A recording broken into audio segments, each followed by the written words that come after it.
Hello बच्चों, let's read the question. The question says, the process CD is shown in the diagram. As system is taken from C to D, what happens to the temperature of the system? अब देखिए यहाँ पे diagram में क्या given है आपको. Along the X axis आपके पास वॉल्यूम है and along the Y axis pressure है. और इसमें बोला गया है कि अगर कोई प्रोसेस है एंड इसमें आप क्या कर रहे हो, सिस्टम को लेके जा रहे हो सी से लेके डी पे, तो आपको बताना है कि टेम्परेचर ऑफ द सिस्टम पे क्या फर्क पड़ेगा. जैसे ऑप्शन नंबर 1 में बोला है कि temperature first decreases and then increases, की टेम्परेचर पहले डिक्रीज हो रहा है फिर इंक्रीज हो रहा है. फिर सेकेंड ऑप्शन में बोला है कि टेम्परेचर फर्स्ट इंक्रीज हो रहा है और फिर डिक्रीज हो रहा है. थर्ड ऑप्शन में बोला क्या है आपसे कि टेम्परेचर डिक्रीजेस कंटिन्यूसली, की टेम्परेचर कंटिन्यूसली डिक्रीज हो रहा है. एंड फोर्थ में बोला गया है कि टेम्परेचर इंक्रीजेस कंटिन्यूसली, की टेम्परेचर जो है वो कंटिन्यूसली इंक्रीज हो रहा है. ओके, तो चलिए स्टार्ट करते हैं हमारे आंसर के साथ. सबसे पहले इसमें देखते हैं किस पर्टिकुलर क्वेश्चन में आप कौन सा की कॉन्सेप्ट यूज करोगे. ओके, तो देखिए इसमें क्या है कि अगर मैं यहाँ पे बात करूँ तो इस पर्टिकुलर क्वेश्चन की अगर मैं बात करूँ तो यहाँ पे जो हम की कॉन्सेप्ट यूज करने वाले हैं वो क्या है, that is your ideal gas equation. कौन सी गैस इक्वेशन हम यूज करेंगे, हम यूज करेंगे ideal gas equation. Okay, and ideal gas equation के अकॉर्डिंगली जो हमारा फॉर्मूला होता है वो क्या होता है, वो होता है PV is equal to nRT. Okay, यहाँ पे जो P है वो है प्रेशर, V है वॉल्यूम, N है number of moles of gas, R क्या है universal gas constant and T क्या है इस पर्टिकुलर केस में, दैट इज योर टेम्परेचर. तो हम इस फॉर्मूले को यूज करेंगे इस क्वेश्चन को सॉल्व करने के लिए. ओके ना, तो चलो स्टार्ट करते हैं. एंड स्टार्ट करते हैं सबसे पहले कहाँ से, सबसे पहले हम स्टार्ट करते हैं फ्रॉम पॉइंट सी. अच्छा, अगर आप यहाँ पे पॉइंट सी देखो, एट पॉइंट सी लिख लेते हैं हम यहाँ पे, एट पॉइंट सी. अगर आप पॉइंट सी की यहाँ पे बात करो तो देखो यहाँ पे आपको क्या देखने को मिलेगा. एट पॉइंट सी पे यहाँ पे पर्टिकुलर इस पे पॉइंट पे देखो आपका जो प्रेशर है वो कितना है, दैट इज योर 3P है ना, एंड जो वॉल्यूम है वो कितना है, दैट इज योर V0. तो आप यहाँ पे बोल सकते हो कि इस पर्टिकुलर केस में पॉइंट सी पे जो प्रेशर है, प्रेशर कितना गिवन है आपको, प्रेशर है यहाँ पे 3P0. एंड अगर हम यहाँ पे बात करें वॉल्यूम की तो वॉल्यूम कितना हमारे पास, वॉल्यूम है हमारे पास कितना V0. ठीक है. अब अगर आप यहाँ पे लगा रहे हो आइडियल गैस इक्वेशन, अगर आप यहाँ पे लगा रहे हो तो आपको पता है आइडियल गैस इक्वेशन, जस्ट अभी हमने इसका फॉर्मूला देखा. आइडियल गैस इक्वेशन के अकॉर्डिंग क्या है, PV is equal to nRT. अब देखो यहाँ पे P कितना है आपके पास, that is your 3P0. V कितना है, V0 है ना, एंड राइट साइड क्या रही है आपकी nR. एंड यहाँ पे हम TC लिख लेंगे क्योंकि हम C पॉइंट की टेम्परेचर की यहाँ पे बात कर रहे हैं, C पॉइंट की बात कर रहे हैं यहाँ पे.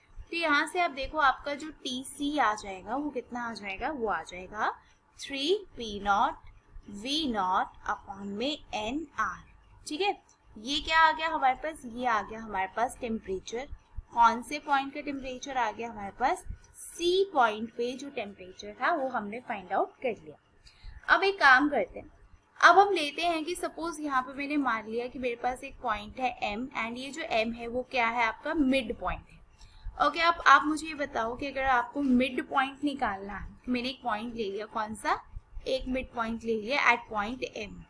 एट पॉइंट M, M क्या ले लिया मैंने, M मैंने एक मिड पॉइंट ले लिया यहाँ पे. ठीक है, एट पॉइंट M अगर मैं सपोज करूँ बोलूँ कि बताओ प्रेशर कितना होगा इस पर्टिकुलर पॉइंट पे, तो प्रेशर आप कैसे निकालोगे, देखो मिड पॉइंट हम कैसे निकालते हैं, 3P0 plus P0 divided by 2. तो आप क्या लिखोगे, आपने लिखा 3P0 plus P0 divided by 2. Answer कितना आ गया आपके पास, प्रेशर कितना आ गया मेरा, मैं कहने का मतलब कि आ गया 2P0. इसी तरीके से अगर आप यहाँ पे वॉल्यूम का मिड पॉइंट फाइंड आउट करने की कोशिश करोगे तो आप कैसे कर सकते हो, देखो क्या क्या गिवन है आपको, V0 एंड 3V0. तो आपने क्या लिख लिया, V0 plus 3V0 divided by 2. कितना आ गया आपके पास, दैट इज योर 2V0. आप देखो मिड पॉइंट पे हमारे पास प्रेशर आ गया और वॉल्यूम आ गया. अगेन यहाँ पे हम क्या लगा देते हैं, अगेन हम यहाँ पे लगा देते हैं आइडियल गैस इक्वेशन. अब देखो अगर आपने यहाँ पे फिर से आइडियल गैस इक्वेशन लगा ली तो क्या है फॉर्मूला, फॉर्मूला है आपके पास PV is equal to nRT। P कितना है हमारे पास 2P0, V कितना है हमारे पास 2V0, ठीक है। एंड राइट हैंड साइड क्या आएगा nR, यहाँ पे क्या लिखोगे आप TM लिखोगे क्योंकि M पॉइंट की बात हो रही है।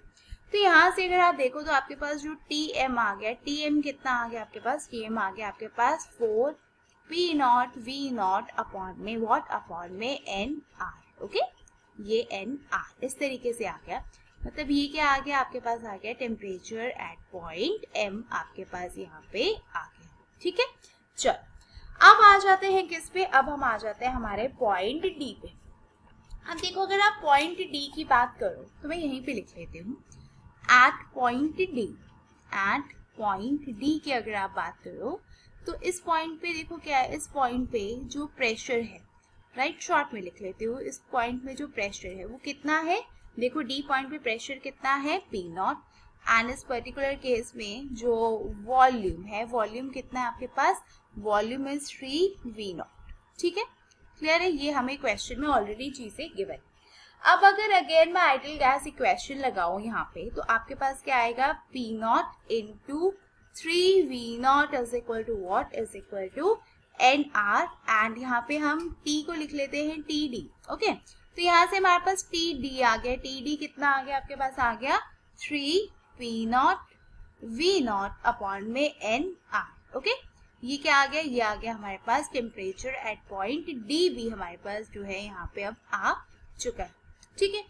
अब देखो भाई यहाँ पे अब क्या हो रहा है, अब उसको हम देखते हैं। अब अगर आप तीनों को कंपेयर करो यहाँ पे, मीन्स अगर आप TC, TM एंड TD को अगर आप यहाँ पे कंपेयर करो तो आपको क्या क्या चीजें मिलेंगी वो हम देखते हैं यहाँ पे, ठीक है। तो देखो यहाँ पे जो आपका TM है, मतलब मिड पॉइंट का जो टेम्परेचर है, that is greater than what, that is greater than TC, आपके TC से ज्यादा है, क्यों, बिकॉज ये टेम्परेचर कितना है, TM कितना है 4P0 V0 अपॉन में nR, एंड ये TC से क्या है, बड़ा है। एंड अगर हम यहाँ पे बात करें तो आपका जो TM है वो आपके TD से बड़ा है, मतलब temperature at mid point is greater than the temperature at T point.